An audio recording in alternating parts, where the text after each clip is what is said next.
Hey everybody, welcome to What About the Game. Today I'm going to be talking about Beach Buggy Racing on the Nintendo Switch.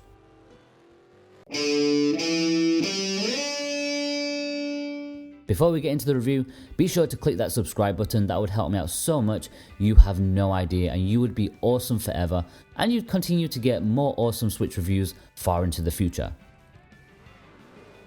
Let's get on with it. Beach Buggy Racing is a kart racing game from Vector Unit, which originally appeared on mobile phones. And yes, before you ask, on mobiles it's a free to download game with in-app purchases.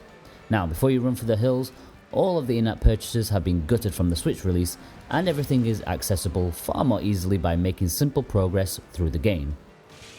With that out of the way, how does a simple kart racing game stack up on a full fat console? Depending on how you look at it, surprisingly well, although comparisons to a certain other kart racing game on the Switch are inevitable.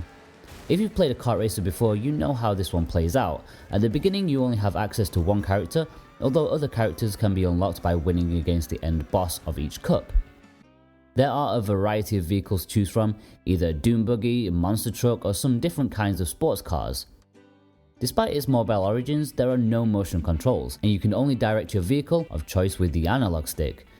The ZR shoulder button provides the acceleration, although in the options you can activate an auto accelerate mode. If the reaction to Mario Kart 8 Deluxe's inclusiveness is anything to go by, it's nice that it's there for those who may benefit from it. Naturally, the main objective is to compete against fellow racers and trying your best to get first place, all the while picking up wacky items in order to hinder your rivals. It's a tried and tested means that, although very simple, very few actually make it into something worthwhile. Beach Buggy Racing tries, I'll say that. Let's get over some of the road bumps first. It doesn't look great. Firmly in the PlayStation 2 era, it does its best for a mobile platform, but it sticks out like a sore thumb on a big TV. Some may say cheap, outdated, or a myriad of other words to describe the obvious. It's a mobile game. Sure, they could have spent some extra time and money on improving polygons and textures, but it is what it is, a port of a mobile phone game. Secondly, it doesn't have anywhere near the level of polish and detail you'd expect, or at least from what you're used to. Again, it comes across as a little cheap. Finally, the personality. This is usually where almost every other kart racer also fails hard in comparison to Mario Kart. You can't get involved with the characters or universe, and as I'll mention again later, the items have no cohesion or realization to them. There's no believable world around it. So it's not going well, but you know, Beach Buggy Racing is the little game that could. Because actually, against all my preconceptions, I found myself enjoying playing through it race by race. For a start, the driving mechanics are pretty decent. Sure, the physics may not always agree with reality and are slightly exaggerated, it's really quite easy and seamless to pick up and play. There's no drifting button, which always feels a bit odd, but once you get past that, you'll find yourself enjoying playing it. There's a hefty single player experience, something which even puts Mario to shame. The career play is where you'll spend the most of your time at the beginning, with 9 cups hosted by different characters, each of which has a large amount of events, all of which you can attain between 1 to 3 stars depending on how you do. The game boasts to have 360 stars to collect, which equals to 120 competitions. That's a lot for sure. This is a racing game that will last you quite a while to 100% complete it.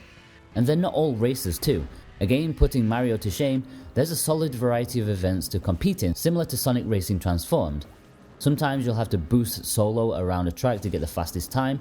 Occasionally you have to pick up rockets and blast as many targets as you can to earn points.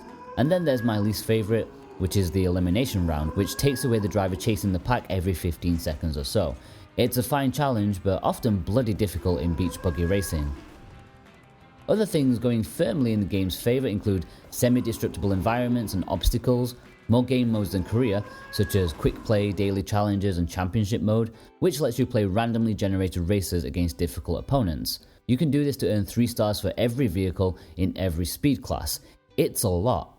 Vehicles are also upgradable, using coins you earn by competing in races. You can power up your strength, acceleration, max speed, and handling, all of which is vital for winning. Things are expensive too, so it's actually best to choose one vehicle and stick with it for the first time playing through. You can also change the colour of your cars and the patterns. Beach Buggy Racing seems to go above and beyond what is expected of a small mobile game for sure. It's not all wonderful though. There's some horrific rubber banding at times, seemingly at random. You'll be miles ahead, turning the final corner, get hit by the homing attack, and your opponents somehow defy all physics and pass you, leaving you scratching your head in 6th place or something. It's not an often occurrence, but it does rear its ugly head once in a while, and can make beach buggy racing quite the challenge later on. The power-ups are also a bit bland. There's a metric ton of them, so there's that, but they just don't have the personality or cohesion to make them seem picked less randomly. More interestingly though, each driver has their own unique special move that can be used once per race. For example, the first character has an extended boost, which also greatly improves handling. The second driver you unlock begins to leave a trail of flowers behind her car, slowing down anyone who drives into them. I think it's a nice addition to the genre, but one does have to worry about balance issues, where it's obvious some characters are more advantageous than others. The track design is pretty good overall. Beach buggy racing stretches beyond the beach setting and ventures into the weird and wonderful, including going into space and onto glaciers. With 15 tracks in total, it doesn't sound like a lot, but honestly it didn't feel that small to me, and there are no stinkers to ruin the fun. I think there's a solid selection. An addition to the Switch port is the option of local multiplayer for up to 4 people. Nice, but to be expected. Sadly there's no online multiplayer though, so you'll have to stick with Mario Kart for that. I think what sets beach buggy racing apart from other kart races of the same ilk is the fact that you can clearly see they've tried to put together a good game for their budget and the original platform. It's not a quick cash in, they want to make their game worthwhile for you, and in some regards they have. I enjoyed playing it for what it was. At its current price, I think I would recommend beach buggy racing, but certainly not to everyone. As much as it tries, it can't hold a candle to Mario Kart 8 Deluxe, but beach buggy racing is probably there for parents looking for a cheaper alternative for their kids, and that's fair. There's always been a time and a place for parents on a budget, and in that regard you really can't go wrong with it. There are much worse attempts out there, and at least you can feel beach buggy racing is a game that is trying its best. Okay guys, if you've enjoyed this review then be sure to like and subscribe, that will help me out so much. You can read the full review of beach buggy racing at whataboutthegame.com. And you can follow me on Facebook and Twitter if you want to. All the links are below. Thanks guys, bye bye.